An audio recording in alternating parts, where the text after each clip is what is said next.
Welcome back to the Market Chronicles, Episode 3. We're diving into finance and investments, bringing you the most important ideas. All killer, no filler. If you're with us on YouTube, hit that subscribe button. You won't want to miss future deep dives like this one. Today, we're really excited to unpack the predictions and perspectives of Raoul Pal. He's this macro investor who just seems to have a sixth sense for market trends. Yeah, particularly in the crypto space. Exactly. So we'll kick things off with his overall outlook for the crypto market. He sees some serious growth on the horizon, and it's not just like a gut feeling or anything.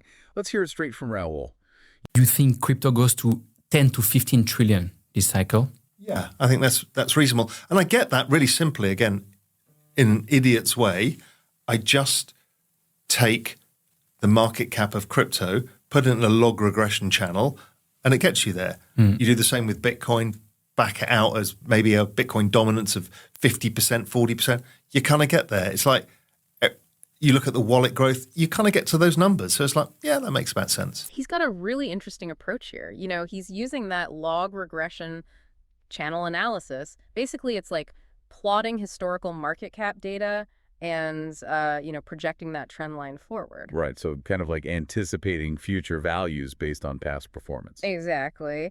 And then he adds in the potential for Bitcoin's dominance, factoring in a few different scenarios there. But it's not all just charts and lines, is it? No, definitely not. He's tying these technical projections to real-world stuff, like, wallet growth. Yeah, which is a pretty good indicator of how many people are actually using cryptocurrencies. Right, because broader adoption is key if we're talking about serious market expansion. For sure. And it's interesting how he doesn't really get bogged down in like super specific price predictions. Yeah, he's more about the big picture. He gives us a sense of how different sectors might perform relative to each other. Let's hear him break that down. Generally speaking, in a normal market, you would see Sol outperform ETH, outperform Bitcoin. That's usually what happens. I don't know because I don't want to give price targets because, you get in that stupid game of people then believe the price targets and then it doesn't happen. And then their vision of their future selves, that Porsche they were going to buy is now ruined and it's my fault because it didn't get to the price. It's all nonsense. But you could probably say that Bitcoin triples, quadruples from here, something like that. And Solana probably 8x's plus, that kind of range, and ETH somewhere in the middle. I appreciate that he's, steering clear of all that hype that surrounds price predictions. It can get pretty crazy out there. Yeah, people get so fixated on specific numbers. He's encouraging us to think more about the dynamics within the market as a whole. Like how different coins might move in relation to each other. Right, which is a much healthier way to approach it, in my opinion. Yeah. And his expectation that Solana could outperform both Ethereum and Bitcoin, that actually aligns with what we've seen in past bull markets. Yeah, I was just thinking that. Altcoins tend to have these more dramatic price swings than Bitcoin. Especially when investor sentiment is high.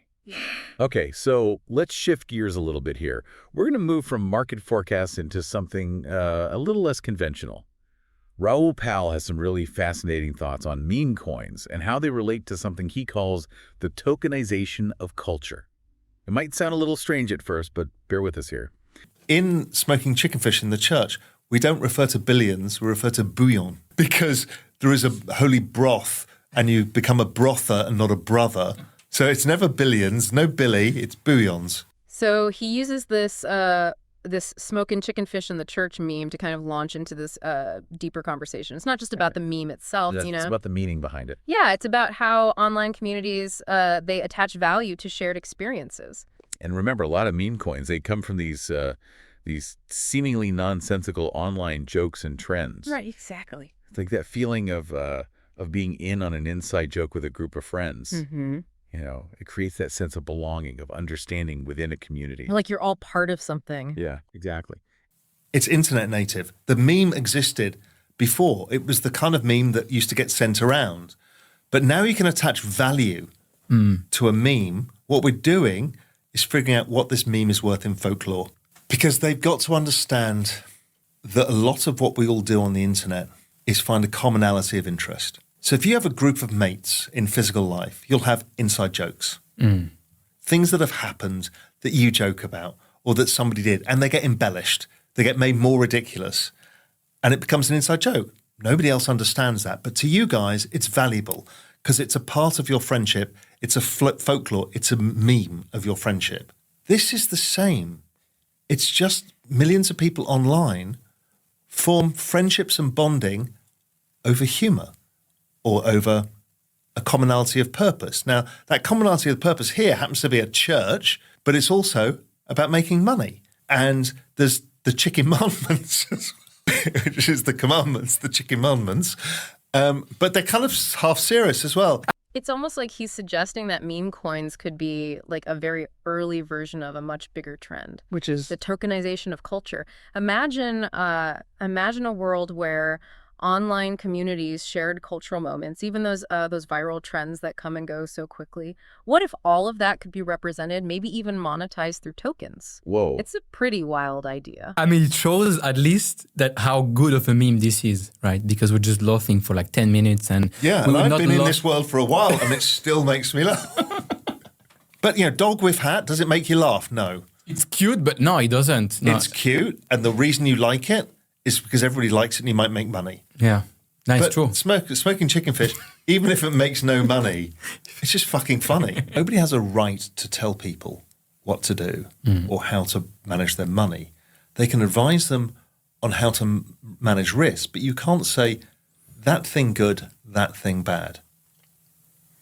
It's how you manage that risk. And who's to say that what is happening in meme coins is not the start of something much bigger, which is the tokenization of culture and communities.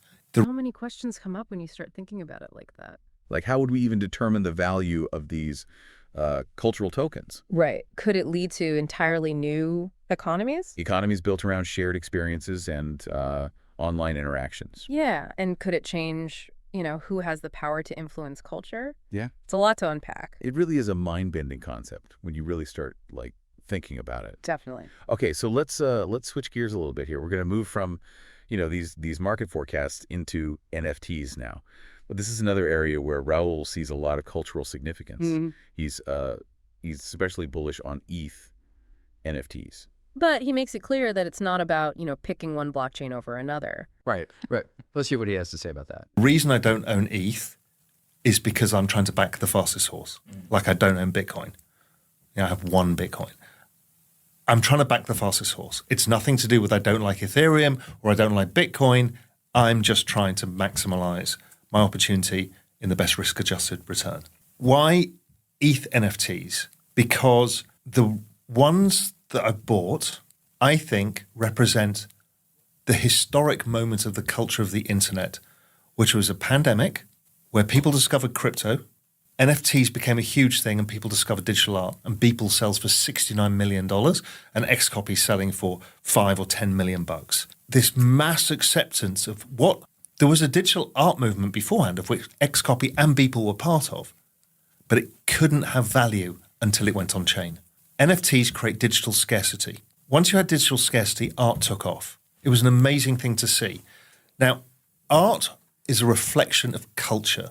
The culture of the time was like the meme coin culture. It was fun. It was all about the internet native stuff. I mean, Xcopy jokes about that and British culture. Beeple just reflects it every day. I mean, he turns up every day. It's all about identifying those opportunities for growth, but balancing that with risks. Right. He sees those early pandemic era ETH NFTs as capturing this pivotal moment in internet culture. I mean, think about it. The whole world's locked down and digital spaces become the main way we connect with each other. And suddenly crypto art just explodes into the mainstream. Yeah, it's pretty amazing when you think about it like that. Absolutely. And he talks about how NFTs establish this idea of digital scarcity in the art world. Yeah, because before NFTs, you could just copy digital art endlessly. Exactly. But NFTs, they brought in this concept of ownership of a verifiable original into the digital realm. Which is huge. It is. And according to Pal, that's what really unlocked the value and potential of digital art. Interesting. Okay, well, let's hear some more from Raoul on this. And that's the story of the internet for the day, and Beeple catalogues it. And then he releases very few pieces of art.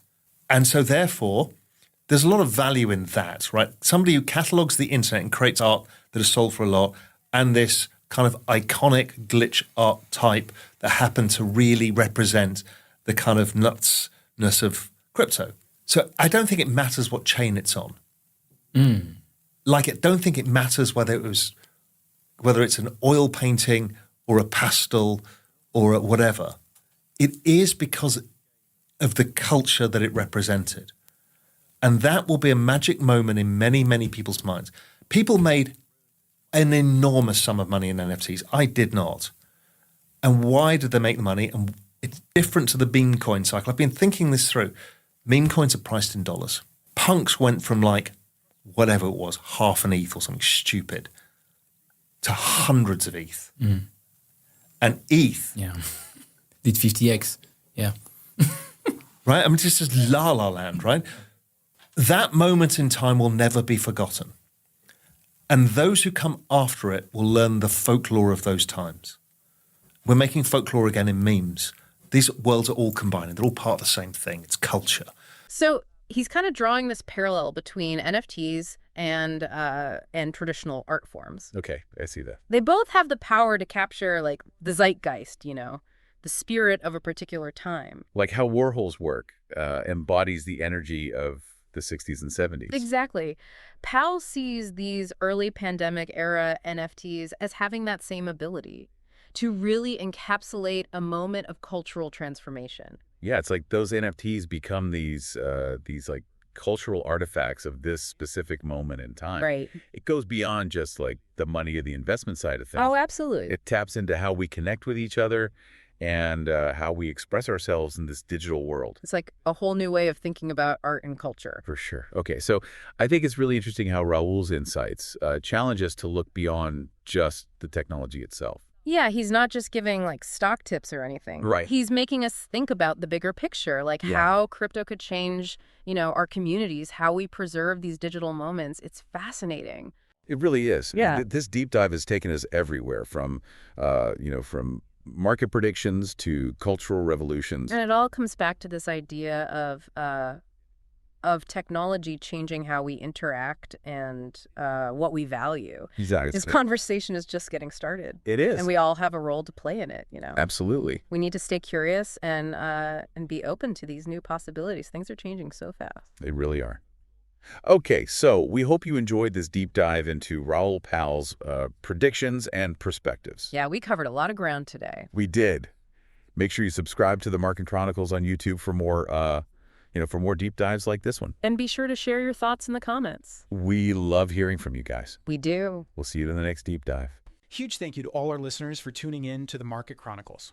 If you enjoyed this episode and you want to hear more deep dives into the latest market trends, be sure to subscribe to our channel on YouTube. We'll be back soon with more insights, analysis, and expert perspectives to help you navigate this ever-changing landscape. Until next time, stay informed, stay curious, and we'll see you on the next episode of the Market Chronicles.